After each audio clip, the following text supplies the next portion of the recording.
म्हणून कवी आहे, त्याचं नाव आहे मारिओ डी आंद्रेडे.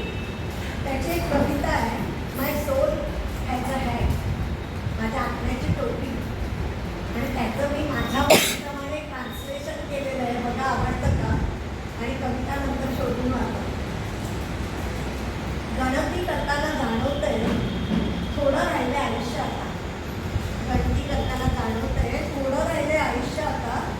खूप पार केले उतार चढाव, थोडीशी वर्णवलेली दाखवा. हातात मिठाई असलेल्या बाळासारखी अवस्था झाली आहे माझी.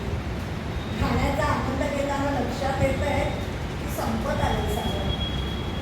माझ्याकडे आता वेळ नाही आहे त्या बैठकांसाठी, ना कायदे नियम कार्यपद्धती चर्चा यांच्या साच्यात अडकण्यासाठी. शारीरिक वय वाढत आहे पण मानसिक नाही, अशा मूढ माणसांबरोबर राहण्याचा आता धीर होत नाही मला. शारीरिक वय वाढत आहे पण मानसिक नाही, अशा मूढ माणसांबरोबर राहण्याचा धीर होत नाहीये मला आता. वेळ जीवनाचा साथ हवंय मला आता. डोक्यातली मिठाई देखील संपत आली आहे. मला माणसांच्या शेजारी राहायचं आहे. ते खूप वास्तववादी लोक आहेत, ज्यांना माहिती आहे की स्वतःच्या चुकांना कसं हसायचं, जे स्वतःच्या विजयाने उगत नाही आणि त्यांच्या कृतीची जबाबदारीही तेच घेतात. अशाच प्रकारे तर मानवी प्रतिष्ठेचं रक्षण होत असतं आणि सत्तेने प्रामाणिकपणे जगतो. खरं हेच तर गरजेचं आहे. आयुष्याला अर्थ येण्यासाठी अशा संवेदनाशील माणसांनी मला वेढून असावं की काळाच्या आघाताने विकल झालेल्यांना नवी संजीवनी मिळावी.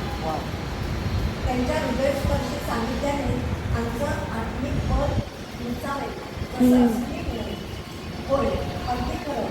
खूपच घाई आहे मला त्या तीव्रतेने जीवन जगायचे. निवड कल्पतेने मला ते प्राप्त होईल. ती उरलेली मिठाई वाया न जाऊ देणं हाच हेतू आहे माझा.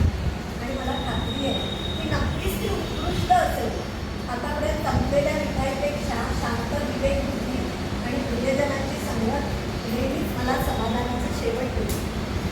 खरं तर 2 आयुष्य असतात आपल्या दोन्ही, पण दुसरं आयुष्य जेव्हा समजतं तेव्हा पहिलं संपत येतं. नाईस, व्हेरी नाईस, खूप छान.